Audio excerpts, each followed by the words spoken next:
good afternoon, good evening, family. It's hot as a freaking frick out here. So I decided to sit up under the umbrella and see if I can get a conversation going with my family today and talk to y'all in a little bit.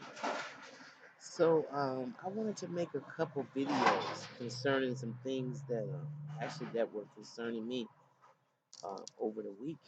And like I said, nobody lives in a vacuum, so I'm sure some of y'all have had some of the same concerns as I've had.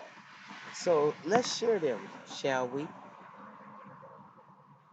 The first order of the day is, like I told y'all before, either we're going to circle the drain slowly and go down pretty slow under Hillary Clinton, or I told you we were going to zip down there real fast under President Trump.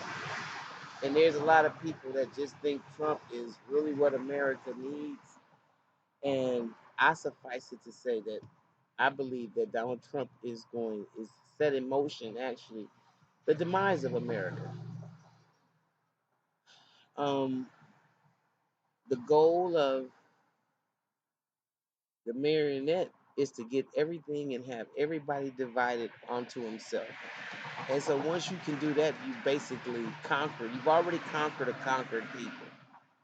Whether they're conquered through slavery or whether they're conquered through the idea of thinking that they're superior to somebody, and in the end, it only works out good for 1% of you. Actually, John Kennedy should have showed you that. I mean, really. So basically, the puppet master has become very successful at having us all eat at one another. So, mission accomplished. Okay, mission accomplished.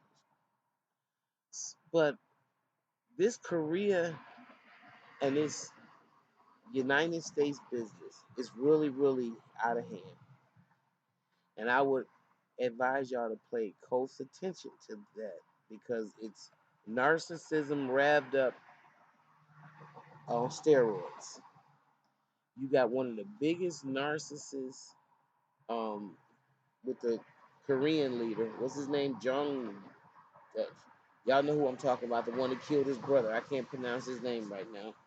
Plus, there's a B circling the premises, and just want to make sure he stays where he's at. But obviously, you guys know the history of this crazy individual who is just obsessed with a basketball, which is amazing. I heard Dennis Rodman was going over there again for for what I don't know, but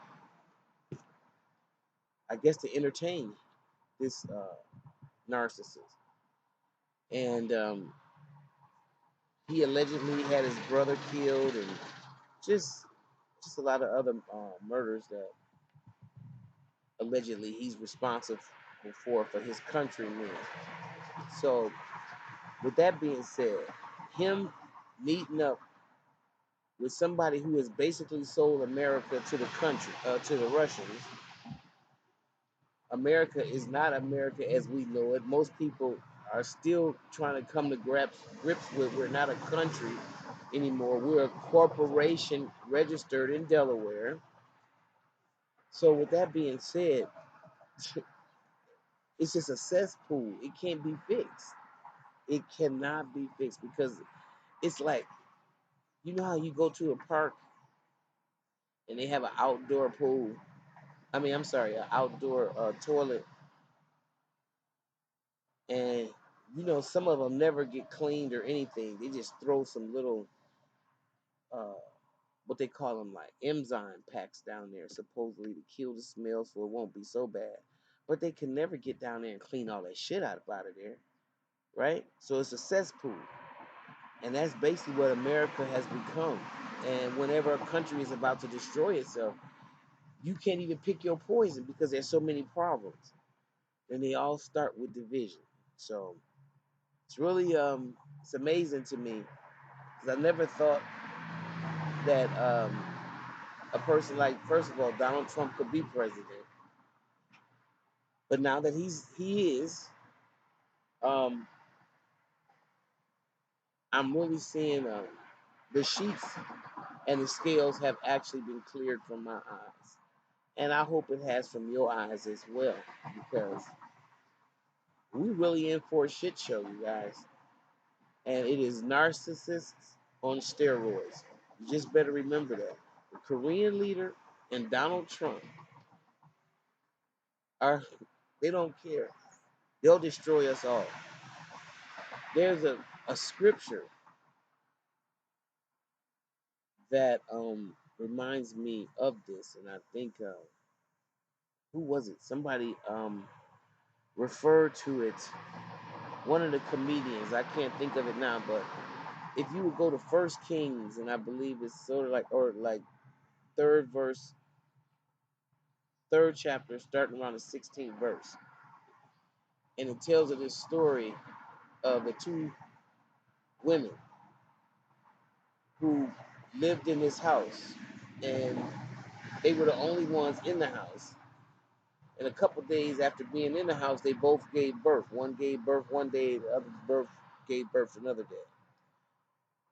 And with that, within that birth, um, there was no other people in the house, and I believe these were prostitutes, if I remember the story correctly. And my daughter gave me an analogy. I don't know where she got it from. Like I said, I think she said she heard it on some show.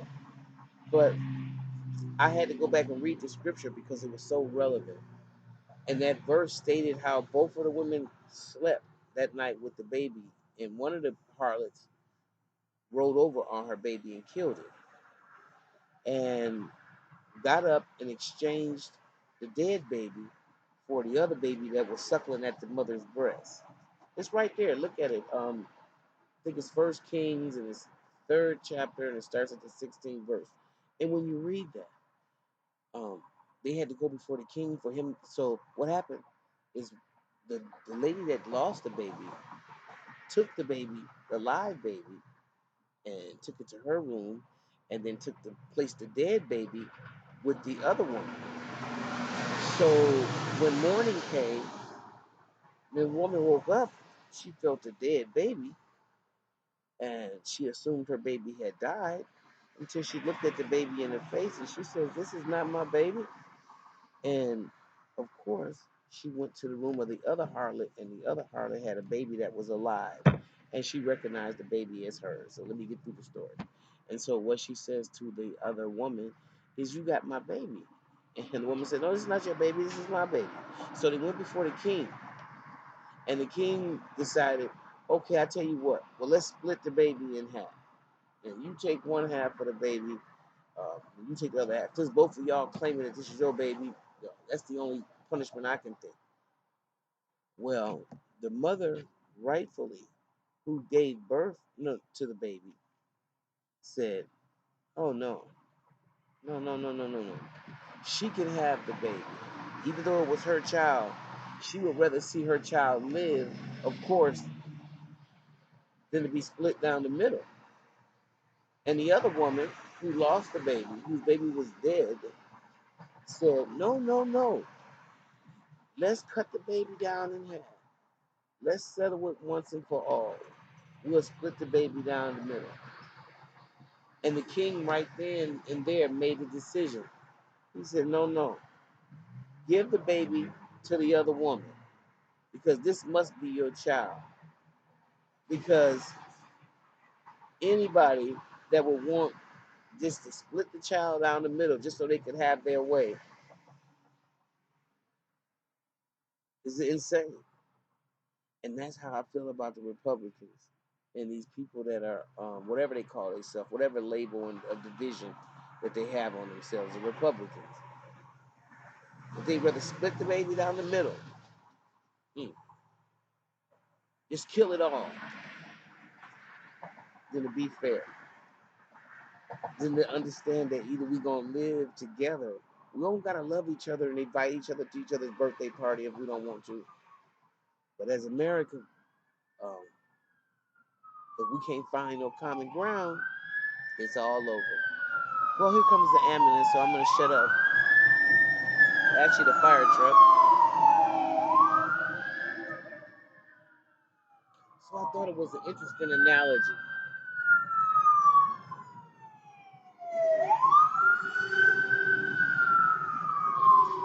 Paramedics.